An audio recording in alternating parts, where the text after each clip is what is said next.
और मैं उनको बता देना चाह रहा हूँ जो धमकियां देते हैं लोगों को, ये सोच लेना मुझे इस बात का डर नहीं कि तुम मुझे मार दोगे, मुझे डर इस बात का कि हमारा क्रोध फूट पड़ा कि सालों तुम ना मर जाओ हमारे हाथ से। अनुच्छेद 19 के अनुसार हम अपनी स्वयं की आजादी है, आप हमारी अभिव्यक्ति पे आजादी पे टेप लगा दोगे मुंह पे, तुम टेप लगाओगे तुम्हारे शकल बना देंगे हम। अब ये क्या थे योगी जी, इन पे नहीं थे दर्जनों मुकदमे, ये नहीं थे गैंगस्टर। जब सपा की सरकार थी संसद भवन है रोते थे, आंसू बहाते थे, समझे, तब ये इनकी हवा खराब थी टाइट। अब ये अपनी नौटंकी दिखा रहे हैं। भाई इनकी आपसी लड़ाइयाँ हैं, आपसी लड़ाइयों में देश की आवाम को क्यों परेशान किया जा रहा है? नहीं, नाम लेने से क्यों? भाई मैं क्यों डरता हूँ, किसी के बाप से नहीं डरता।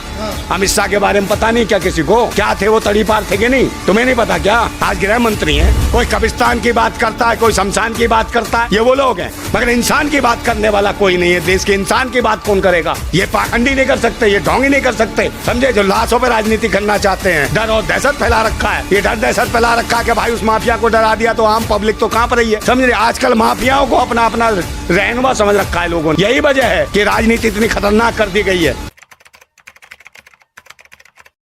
योगी आदित्यनाथ ने कहा है कि माफिया को मिट्टी में मिला देंगे। अच्छा, काय से मिला देंगे मिट्टी में? बुलडोजर से। बिल्डोजर से एनकाउंटर हो अच्छा अच्छा, बिल्डोजर से मिट्टी मिलाते हैं। हैं तो कानपुर में जो माँ बेटी जो दबा के और कुचल के मार दी गई, वो माफिया थी क्या?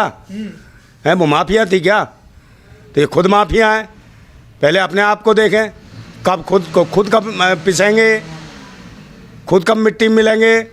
ये माफिया नहीं थे क्या? इनके ऊपर दर्जनों मुकदमे नहीं थे मुख्यमंत्री बनने से पहले? साधु संत है वो। अरे भाई, साधु संत तो इसका मतलब मुकदमे नहीं थे क्या इनके ऊपर? ये गैंगस्टर नहीं थे, माफिया नहीं थे क्या? कोर्ट ने बरी तो कर, देखिए बदले की भावना, कोर्ट ने क्या कर दिया भाई? मुख्यमंत्री बन गए, अपने मुकदमे खुद ही वापस करा लिए। एक बात बताइए, मुख्यमंत्री बने हुए तो हर एक आदमी को डरा रखा है उत्तर प्रदेश में, हर आदमी डर रहा है, विपक्ष डर रहा है। कोई मामूली सा आदमी भी कोई बोल दे, नेहा सिंह राठौर जो गाना ही गा रही थी बेचारी, अपनी अभिव्यक्ति की आज़ादी की हिसाब से बात कर रही थी, उसको नोटिस भिजवा दिया। तो बोलने पे कंट्रोल, आप तो जुबान काट देंगे। कल किस संविधान की बात कर रहे हैं? ये तो तानाशाही है, आतंकवाद है, देशद्रोह है। आप किसी के मकान तोड़ दो, क्यों तोड़ दोगे भाई? मकान है, मकान भी अगर किसी झुग्गी झोंपड़ी वाले का भी मकान तोड़ा जाता है तो नोटिस दिया जाता है, उसकी व्यवस्था की जाती है कि वो रहेगा कहाँ। आप किसी को मिट्टी मिला देंगे, जैसे खुद आगे भीख मांग मांग के रोडों से, वैसे ही चाहते हैं कि पूरे देश की आवाम भीख मांगे रोडों पर। उत्तर प्रदेश को माफिया मुक्त बनाने जा रहे कह रहे हैं। कौन सा माफिया मुक्त? माफिया, हाँ तो मुक्त हो जाएगा ये देश की जनता और उत्तर प्रदेश की जनता। अरे तो आप इस माफिया राज से मुक्त। अरे भाई, ये जंगल राज बना रखा है। तो कभी कुछ कहते हैं, कभी कुछ कहते हैं, कभी गाय ले आएंगे, कभी गंगा ले आएंगे, कभी हिंदू राष्ट्र ले आएंगे, कभी कुछ ले आएंगे। यही चल रहा है। जरूरत देश की क्या है? रोजी रोटी, रोजगार, शिक्षा, स्वास्थ्य, सुरक्षा। सुरक्षा के नाम पे तो उन्होंने आतंक बचा रखा है। ये किसको सुरक्षा देंगे? पहले तो इनसे ही डरे हुए हैं लोग, अपने आप को सुरक्षित जगह ढूंढ रहे हैं कि कैसे जिए हम। इनके शासन में तानाशाही चल रही है। क्या करोगे आप? चुन चुन के मारा जाएगा। अरे चुन चुन के क्या, मैं तो सीधा कहता हूँ एक बात है छोटी सी, कि सब्र होता है, सब्र। जनता का भी एक सब्र है कि सब्र से सहने की भी एक सीमा होती है। सब्र से सहने की भी एक सीमा होती है। बांध टूटता धीरज का तब अति होती है, अति होने पर प्रलय और प्रवर्तन होता, तब नई सुबह की नई सृष्टि का सृजन होता। एक दिन आएगा, क्रांति होगी और ऐसी सृष्टि का सृजन होगा, ऐसी क्रांति होगी कि ऐसी प्रलय आएगी कि आतंकी मानसिकता के लोग ये सत्ता में नहीं बैठेंगे, ये भी जमीन पर आ जाएंगे। जनता कह रही है हम योगी जी के इस कार्रवाई से खुश है, मुसलमानों के घरों पर बुलडोजर चल रहा है, हम खुश हैं। कौन सी जनता कह रही है? कौन सी जनता कह रही है? अरे गिने चुने पाल रखे इन्होंने। अरे गिने चुने के भाई IT सेल बना रखी है, वो फेसबुक पे, पता नहीं इंस्टा पे, पता नहीं कहाँ कहाँ लगे हुए हैं। कुछ गुंडे छोड़ रखे हैं इन्होंने जगह जगह, समझे। कोई किसी के नाम पे गुंडागर्दी कर रहा, गैंग बना रखे हैं 15-15 गुंडों, 20-20 गुंडों के। कोई अभिव्यक्ति की आज़ादी कर दे, जैसे मैं आवाज़ उठा दूं किसी चीज़ की, मुझे फ़ोन आने लगते हैं, धमकियाँ आने लगती हैं। भाई दबाने क्या काम है? ये मेरी आज़ादी है, मैं बोल रहा हूँ। आप अच्छा काम करेंगे मैं आपकी तारीफ करूँगा, आप गलत काम कर रहे हैं तो उसका विरोध करूँगा नहीं करूँगा, है। अब ये देखिए पूरे देश में क्या हो रहा है। अनाज जो मिल रहा था 3 किलो दे दिया अनाज। एक आप मुझे बताओ, जहाँ 4 किलो 5 किलो अनाज मिल रहा था, गेहूँ और चावल, वो ख़त्म करके 3-3 किलो कर दिया। इस पर कौन विचार करेगा? काम धंधा रोजगार की स्थिति क्या है? 80 करोड़ लोगों को ये खाना दे रहे हैं, कह रहे हैं हमें दाल चावल चाहिए, वो चावल और गेहूं दे रहे हैं। तो इसका मतलब क्या 80 करोड़ लोग बिल्कुल बेरोजगार है, भुखमरी के कंगार पे। तो ऐसी स्थिति है इनके शासन में, तो क्या होगा इस देश का? आप कह रहे हो ये कर देंगे वो कर देंगे, कुछ नहीं कर रहे, डराने का काम कर रखा, सब में डर और दहशत, माफिया राज कर। अरे भाई ये 4-4 हजार रुपया सिलेंडर लेंगे चलेगा, लेकिन मोदी जी को रखेंगे हम। देखिए 4-4 हजार रुपये कौन है वो भड़वे जो कह रहे हैं? कोई जनता नहीं कह रही है। मैंने कहा नहीं, गिने चुने लोग हैं वो लगा रखे IT सेल के, समझे ना, गिने चुने गैंग है जिन्हें शाम को पीने को मिल जाती है, सारे दिन चिल्लाते हैं धर्म के नाम पे, दुनिया भर की चीजें करते हैं। अभी देखो वो बंडर कर रखा था उसको नासिर और जुनैद का, वहां क्या न्याय मिला? ना भाई हरियाणा सरकार ने सुनवाई करी है और ना राजस्थान सरकार ने। आप जानते हो समीप में चुनाव है, जल्दी चुनाव आने वाले हैं दोनों राज्यों में, दोनों को बस सरकार बनानी है। चाहे कांग्रेस और बीजेपी ये सोच रहे हैं बस सरकार कैसे बने हमारी, चाहे देश की आवाम खत्म हो जाए, चाहे नौनिहाल मर जाए, किसी के बच्चे मर जाए, किसी की बहन बेटी की इज्जत लुट जाए, इसकी कोई परवाह नहीं है। हम क्रांतिकारी लोग हैं, भगत सिंह के अनुयायी हैं, और मैं उनको बता देना चाह रहा हूं जो धमकियां देते हैं लोगों को, ये सोच लेना मुझे इस बात का डर नहीं कि तुम मुझे मार दोगे, मुझे डर इस बात का कि हमारा क्रोध फूट पड़ा कि सालों तुम ना मर जाओ हमारे हाथ से और ये क्रांति यहीं ठहर जाए। क्योंकि कानून को और संविधान को हम भी मानते हैं, हम जानते हैं हमारे हाथ से मारा जाएगा तो हमें जेल हो जाएगी। हम ये तुमसे नहीं डरते कि तुम हमें मार दोगे, डर इस बात का कि हमसे क्रोध में तुम ना मर जाओ, इसलिए होशियार रहो, समझे नहीं? और इतना डराओगे, आप धमकी किस चीज की धमकी दे रहे हैं? हाँ। लोग जुबान काटने की धमकी देते हैं, वहां पे कोई चोंच नहीं हिलती किसी की, समझे नहीं? गर्दन काटने की बात करते हैं, वहां किसी की चोंच नहीं हिलती, समझे नहीं? और लोगों को आग जिंदा जलाने की बात करते हैं, वहां कोई नहीं बोलता। हम धमकी दे रहे हैं, हम काय की धमकी दे रहे हैं? हम ये कह रहे हैं भाई हम पे कोई हमला करेगा, हम अपने बचाव में अगर हम बचेंगे तो हमें हमला नहीं करना पड़ेगा, कोई मेरा गला दबाएगा तो मैं बचूंगा नहीं। और ऐसी स्थिति में मेरे हाथ से किसी की हत्या हो जाती है तो क्या करूंगा मैं?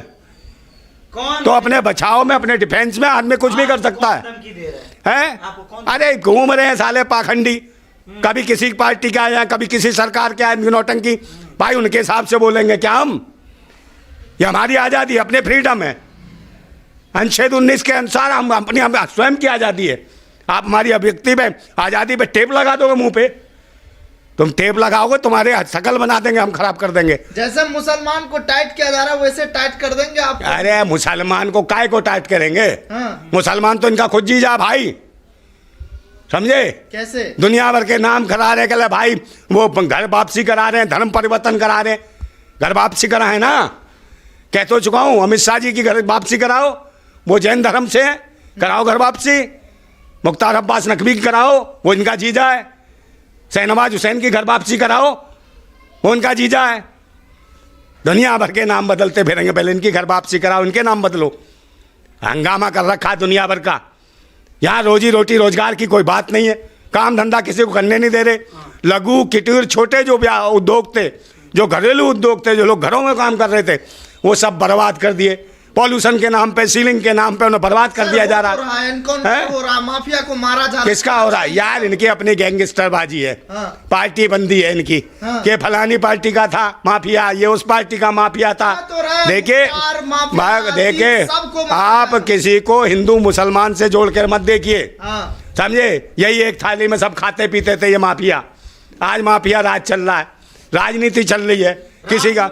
मेरी बात सुनो, अतीक के बेटे का 102 दिन में एनकाउंटर हो जाएगा। देखिए राम गोपाल यादव क्या कह रहे हैं, वो किस तरीके से निशाना साध रहे हैं। इन्होंने तो एक चीज बना रखी है कि देखिए, ये मैं कहता रहा हूँ, ये साले सब दुकान चला रहे हैं, सब दुकान चला रहे हैं। कोई कब्रिस्तान की बात करता है, कोई शमशान की बात करता है, ये वो लोग हैं। मगर इंसान की बात करने वाला कोई नहीं है। देश के इंसान की बात कौन करेगा? इंसान के बाद कोई क्रांतिकारी कर सकता है, देशभक्त कर सकता है। ये पाखंडी नहीं कर सकते, ये ढोंगी नहीं कर सकते, समझे? जो लाशों पर राजनीति करना चाहते हैं, डर और दहशत फैला रखा है। ये डर दहशत फैला रखा है कि भाई उस माफिया को डरा दिया तो आम पब्लिक तो कांप रही है, समझे? आजकल माफियाओं को अपना अपना रहनुमा समझ रखा है लोगों ने। यही वजह है कि राजनीति इतनी खतरनाक कर दी गई है। रहनुमा अगर माफियाओं को ना समझते, माफियाओं को भी जवाब देते ना आपस में, तो ऐसे ऐसे ढोंगी और पाखंडी और माफिया लोग इस सत्ता पे काबिज ना होते। क्रिमिनल विचारधारा के लोग सत्ता पे काबिल हैं, किसको नहीं पता? बोल तो बुराई है। ये सब दिख नहीं रहे तुम्हें? नहीं, नाम हैं? लेने से क्यों भाई डरते हैं आप? मैं क्यों डरता हूँ, किसी के बाप से नहीं डरता। हाँ। अमित शाह के बारे में पता नहीं क्या किसी को? हाँ। क्या थे वो, तड़ी पार थे कि नहीं? तुम्हें नहीं पता क्या? आज गृह मंत्री हैं, माननीय गृह मंत्री हैं। तो देखिए अब ये क्या थे, योगी जी इन पे नहीं थे दर्जनों मुकदमे, ये नहीं थे गैंगस्टर। जब सपा की सरकार थी संसद भवन है, रोते थे, आंसू बहाते थे, समझे? तब ये इनकी हवा खराब थी टाइट। अब ये अपनी नौटंकी दिखा रहे हैं। मतलब इनकी आपसी लड़ाइयाँ हैं, आपसी लड़ाइयों में देश की आवाम को क्यों परेशान किया जा रहा है? ऐसे गरीबों को दबाया कुचला जा रहा है, जो बेचारे छोटे छोटे मकान अपनी मेहनत मजदूरी से करके अपने मकान में, उनके मकान भी तोड़े जा रहे पापा के खिलाफ मत हैं। बोलिए, कह रहे हैं बुलडोजर चल जाए। अरे भाई अधिग्रहण के नाम पे आप किसी का मकान नहीं तोड़ सकते, समझे नहीं? गिर तो रहा है। क्यों तोड़ रहे हो भाई? क्योंकि कोई नहीं, जंगल राज है ना। आप नोटिस भेजते हैं, कोई चीज होती है, आज ही तुम्हें बताया, तुम्हारी सरकारों को पता चला कि कहाँ इलीगल है, सब कुछ है। पिछले 70 साल से जो लोग इतने 35-35 40-40 साल से जो मकानों में रह रहे, उनके मकान तोड़ रहे हो तुम, समझे नहीं? कोई झुग्गी भी डाल लेता, अगर 10 साल रह लेता ना, तो उसको जानने से पहले सरकार को उसे स्थापित करना पड़ता है कहीं। मगर ये तो उड़ा दे रहे हैं सबको। तो क्या है वो, देश का नागरिक है क्या है? आज बरेली हैं? के अंदर 3000 से ज्यादा परिवारों को उजाड़ दिया गया। तो इसमें SC ST OBC मुस्लिम सभी थे। देखिए ST OBC मुस्लिम की बात नहीं है, इसमें कोई भी जाति धर्म मजहब का व्यक्ति है, अगर किसी का मकान टूटता है, किसी का घर टूटता है, किसी का बच्चा मारा जाता है, किसी धर्म मजहब और इस जात पात के नाम पर किसी का भी बच्चा मारा जाता है, तो ये दर्द एक क्रांतिकारी को हो सकता है। धर्म मजहब और जात पात के नेम पे कैसी क्रांति की बात कर रहे हैं सर? क्रांति तुमको नहीं पता? भगत सिंह को कौन सी नहीं जानते? भगत सिंह को नहीं जानते? जानता हूं सर। नेताजी सुभाष चंद्र बोस को जानते हैं? बिल्कुल। फिर तो देश की आजादी पंडित चंद्रशेखर भाई, ये भी आजादी है। कौन सी? हाँ, ये भी आजादी है। कौन सी आजादी? अरे यार अब मैं तुम्हें ढंग से समझा देता हूँ। हाँ।